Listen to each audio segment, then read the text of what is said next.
Fran from Cinema. How are you doing today? I'm great. How are you? I'm great too. Movie, and I love the 80s aesthetic. The soundtrack was perfect by Clint Mansell. You and Kirsten are on fire. I loved it. But the things that the most, it was I felt that I was seeing something so innovative. It was Yeah. I couldn't box it in any category or genre. So I love that.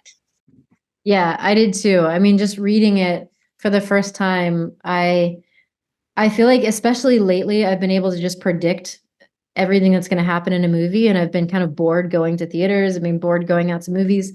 Um, Reading the script, I was shaking. I was turning each page, terrified about what was going to happen next. And that translated into film. When I was watching it, I knew what was going to happen, but not, I didn't get to see the final product ever, until I'm with an audience. So it's I love that it's fun. I love that it's funny. I love that it's unpredictable, so unique. And yeah, I just feel so grateful to have been a part of it. That's great. And you have a long audition process. And there's a story there with a fan and a PowerPoint that you sent that I will love. You can share it with the Latin American audience. Yeah. Yeah, one of my fans from this old zombie show that I did sent me a tweet for an open casting call. It said that they were looking for the lead. They couldn't find the lead. Um, Bodybuilder character of this queer A24 romantic thriller, directed by Rose Glass. Kristen Stewart's the lead. It's all of these things I've ever wanted. It's like I've always wanted to play a queer character. I'm like, I am a queer bodybuilder.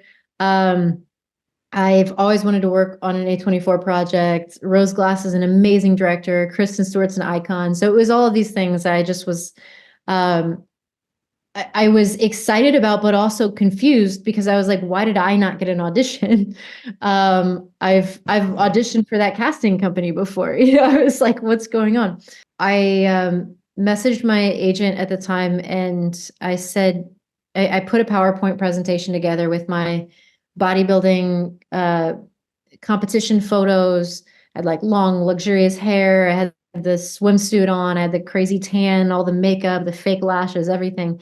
I put in my training experience, my bodybuilding experience, my resume, everything. And I sent it to my agent and I said, if I do not get an audition for this, I'm going to riot. And she wound up getting me one. So I was excited enough just to have the audition. And when I got the sides for the audition, it just I've the words, it was like I could memorize it like that. It just was how I spoke. It felt very authentic. It was just so well written. And every little thing that I learned about the project from there on out made me want to do it even more. And I think I walked into the audition room with like the arrogance of someone that already booked it. And it was very exciting. And after reading the script, what are the things most important for you to portray in the film about your character?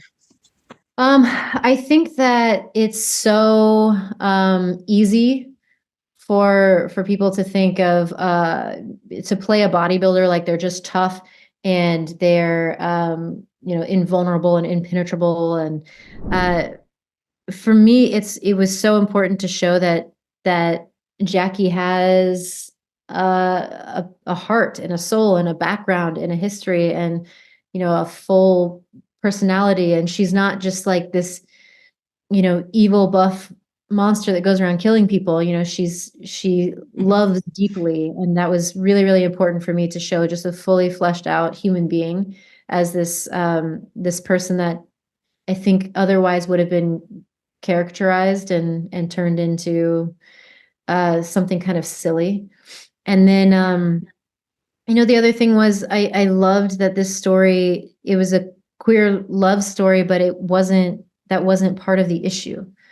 Um, Yes. it wasn't the conflict. So, um, I and we weren't perfect people. I loved that we were heavily flawed and got to be complicated and messy and I don't know, it just felt it felt larger than life, but also kind of realistic. Oh, that's beautiful. And I'm really curious to know, did you met Kirsten before the movie? Or how did you work together? Did you talk about the story that you have? The only time I met her before we started filming was we had a chemistry read, and that was, I think, audition number 3 out of like 6 for me. So yeah, we had a chemistry read, and I got to have a short conversation with her beforehand.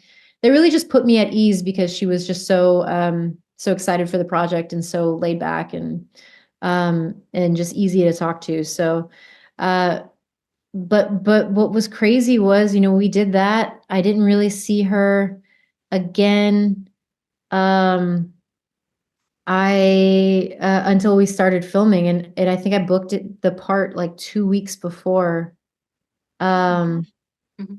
yeah, 2 weeks before we started filming, and then I had to just like work out really hard and go do wardrobe fittings and all this other stuff. So, like all of our like sex scenes and stuff were the first week of filming. So it was kind of like you just have to get to know each other really fast and like Yeah. to express yourself and kind of figure things out on the fly, which we both, I think right away we tried to make sure that everyone was as comfortable as possible, and we're just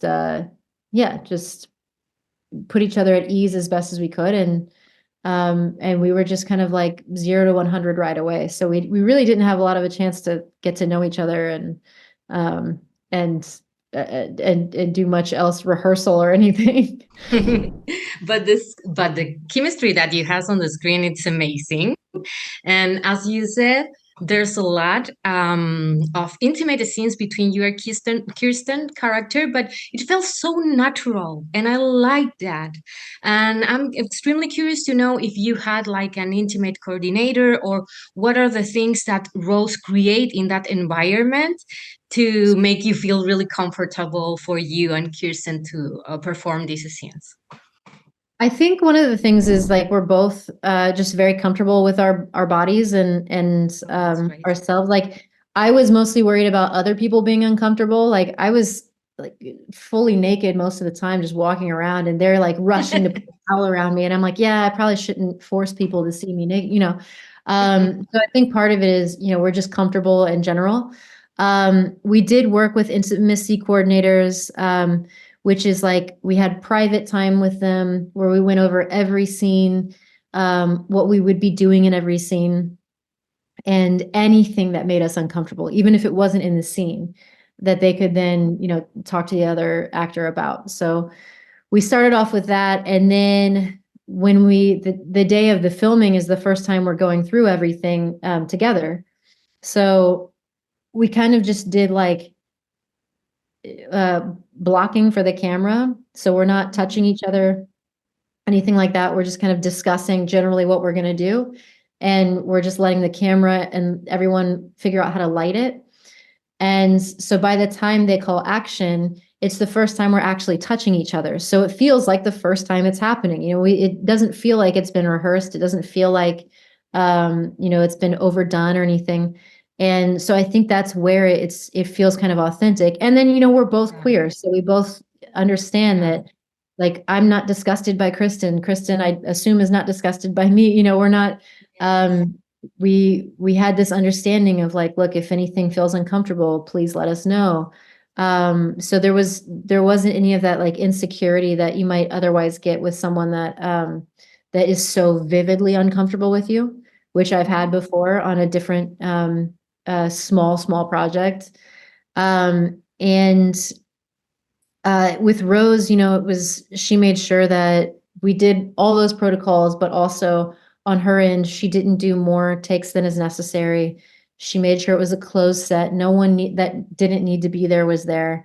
She made sure that we didn't go too long for the scenes, and that it didn't feel pornographic. And if we wanted to look and watch the replay just to make sure that we're comfortable with everything we're seeing. And if we weren't, she's like, we'll cut it. So, I think that everyone just did everything they could to make it as comfortable as possible in such a what could be uncomfortable setting.